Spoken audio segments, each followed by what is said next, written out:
Hi, it's Fias Tarot. Hello, Virgo placement. So this is your collectives. General reading. Okay, yeah. Virgo collective. So general and the person on your mind. Okay, so may mga specific rin tayong kukunin dito na energies. Okay, so the rest of December. So again, yes, before tayo mag-start, kung hindi ka pa nakakapag-subscribe, please do subscribe and hit the notification bell para lagi po tayo maging updated sa mga mangyayari pa lang. And again, kung may tanong po pagdating sa private reading, just message me sa akin pong FB page for more info. Ganun rin po pagdating sa ating mga charms. Okay, so yes, ito yung ating pangtanggal blockage. Okay? Para saan po yan, madam? Pantanggal blockage nga po. No, cord cutting. Oo. So, ano bang meron? Anong benefits kapag natanggal ang blockages mo? E di syempre, papasok lahat, no? Ng magagandang energies. Okay? Yung mga nasa higher frequencies. Okay? Walang maganda sa low frequency. Ha? Wala po. Okay. And syempre, yes, yung ating 2-in-1 love and money bracelet. And our granter. Okay, so yan sila, pareho. And again, ang mga may provide nito sa'yo is nasa higher frequency. Oo. So, kung ikaw nasa lower frequency ka because of your blockages, then, wala. Kawawa. No? So, lahat ng pwedeng ibigay nito nasa frequency, sabihin nating may stuck sila doon. Okay? At masisira ng mga evil eye. Kung merong mga nang-evil eye sa'yo. Okay? And syempre, yung ating mga evil eye protection, yeah, they're all available. Opo. So, necklace, ring, bracelets, and syempre, yung ating pang-cleanse and pang-recharge, no? And syempre, yung ating attracting spray. Oo, for love and money rin po yun, tulad ng bracelet natin. Okay, maganda yun maganda yan magkasama. And syempre, yung ating healing oil. Oo. So, ganyan siya. So, you can see this is 30 ml. By the way, yung ating spray is 50 ml. Okay? Wala yung akin dito. Ano ba yan? Hindi na ilalagay, hindi na ibabalik. May gali. So, ang tawag dyan. So, meron siyang dropper. Okay? Meron siyang dropper. Yan. Ganyan siya. Ayun. Okay? So, ganyan. O, diba? Ang bango na ito. Yan, ganyan siya. Diba? Oh, ang bango. Grabe. This is white tea and ginger. So, talaga yung iba dyan na nahihirapang matulog. Makakatulog ka dito. As in, mapapahimbing ka. Oo. And syempre, pwedeng-pwede sa mga masasakit ang katawan, no? Opo. So, let's start the reading. Virgos. Okay, so what's for you? Hindi ko nakita yung message doon. Meaning, hindi pa siya ready. So, Virgos, anong meron sa'yo the rest of December?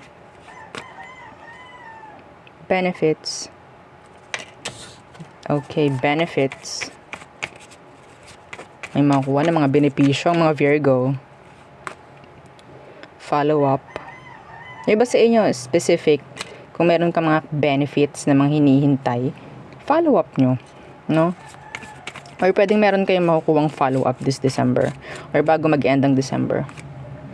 Promotion. Wow. Okay? Kung ano man ang meron pagdating sa pamemera mo, may chance na pwedeng may increase. Okay? May increase. So, what else? Virgo, the rest of December, anong energy meron? So, you have to share the video kung gusto nyo mag-manifesto sa inyong energies. Okay? So, wala na tayong pakialam kung kayo ay may blockages. Basta ito ay mag-manifest sa energy nyo. Okay? Kung makuha mo man o hindi. So, ang kailangan mo lang is kung may blockage ka, tanggalin mo yung blockage mo. Resign or retire.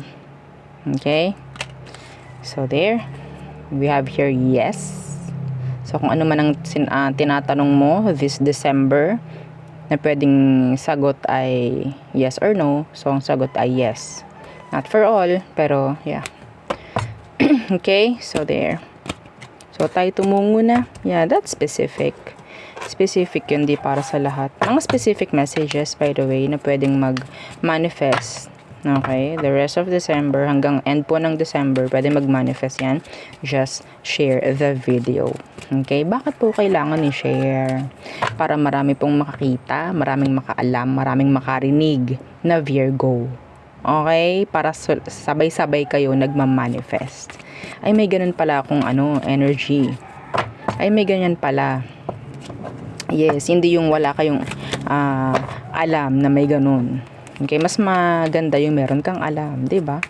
So, the person on your mind, Virgo. Let's see. The person on Virgo's mind, who is this?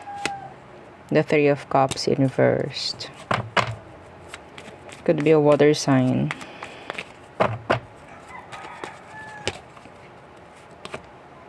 Okay, Five of Swords. So, pasensya na po sa ingay. So, meron kayong arguments ng taong to. Yeah. Some of you, sinasabihan mo pa rin to ng hindi maganda behind their back. Yeah, the Tower. Merong arguments or kung anumang aberya ang meron sa inyo. Oo, so tingnan natin. Okay. Water and air. Some of them, may chance na laging tamang hinala. Okay? Pwedeng alam mo yan sa kanya. Tamang hinala. Lagi na lang may drama. Lagi na lang. Yeah. Ba sa inyo may mutual friends kayo nitong taong to? Nitong person mo. Meron kayong mga mutual friends. Okay?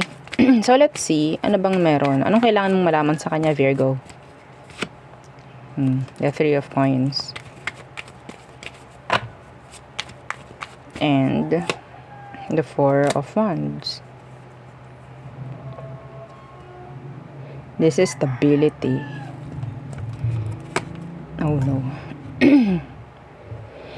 So, some of them pwedeng laging humihingi ng idea about sa situation ninyo.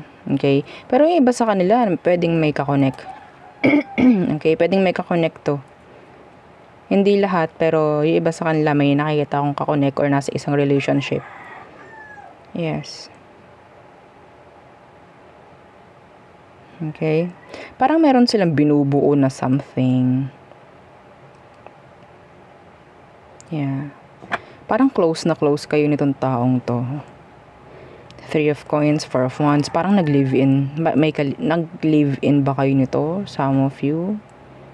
Parang. Yeah. Anyway.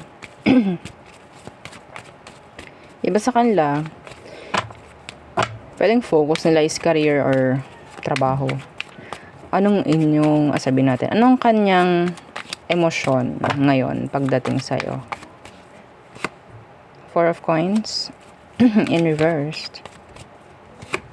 The Ten of Coins in reversed. Okay, so sa situation ninyo, medyo sabihin natin, nilelet go niya lang to. Talaga.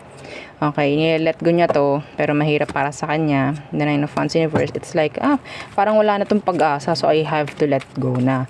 Parang ganun. Like, wala na akong makitang dahilan Ganun na lang ang nakikita niya. Or sabihin natin nararamdaman niya pagdating sa connection ninyo.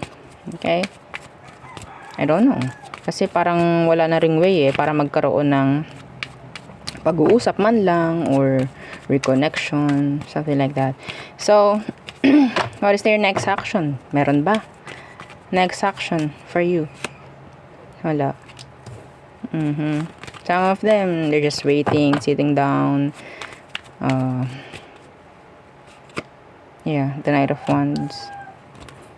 Kahit gusto nitong umariba. Yes. Kahit gusto niyang gumawa, kumilos, pero parang hindi niya kaya. Parang hindi niya kaya. Para siyang, yes, may mga gusto kong gawin, pero Wala akong plano.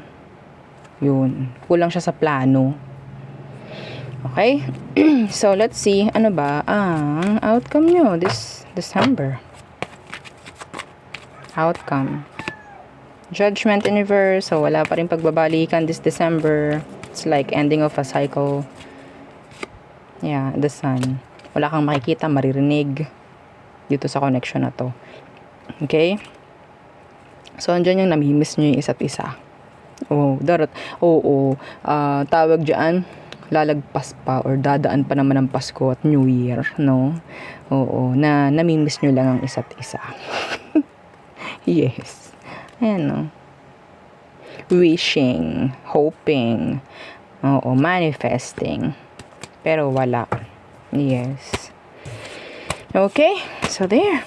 So, let's see all signs.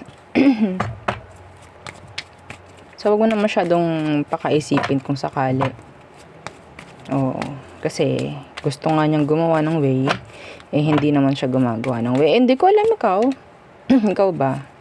Ano na bang ginawa mo sa connection nyo na to? So, siguro, iba sa inyo, ikaw itong nilayasan mo na talaga yung person kasi hindi mo na siya maintindihan. No, hindi na kayo magkaintindihan. Okay? So, mahirap mag-commit, no, sa isang tao na parang hindi naman talaga nagko-commit rin sa'yo. Yeah. I don't know. Hindi ko alam kung ganun nga. So, all signs are true Pisces. Okay. Aries, they want stability. They want long-term connection with you. Taurus. So, some of them, andun yung energy na hindi sila nagiging transparent. I don't know why. You're talking behind you, talking behind your back. Yes. Hindi sila totoo. Yeah, hindi sila totoo. Gemini, they're expecting, waiting. Cancer, they're cold, detached. Leo, hindi pa nakaka-move on. Virgo, they want you, they want something. Some of you, they want reconciliation. So, Libra, naiinis siya. Para siyang naiinis. Parang ano ba, wala na ako ng interest. Parang ganon. Okay, so, yeah, pwedeng ganon yung nakikita ni Libra sa'yo. Parang, wala nang interest sa akin. Parang ganon. Scorpio, they want communication. They want to end the no contact if ever. Okay, so Sagittarius, they want your attention. Capricorn, parang gusto nang i-drop ni Capricorn and everything. Andun na yung pag-surrender. So Aquarius, they want something new. Okay, changes. Could be changes. So Pisces, okay, so si Pisces, andun yung energy ng parang sad. Yeah, focusing on something pagdating sa inyo. Pero iba sa kanila, may mga offer na dumarating pero ikaw pa rin yung focus. Yes. Okay, so there, yun ang aking reading for you. Again, thank you. Goodbye.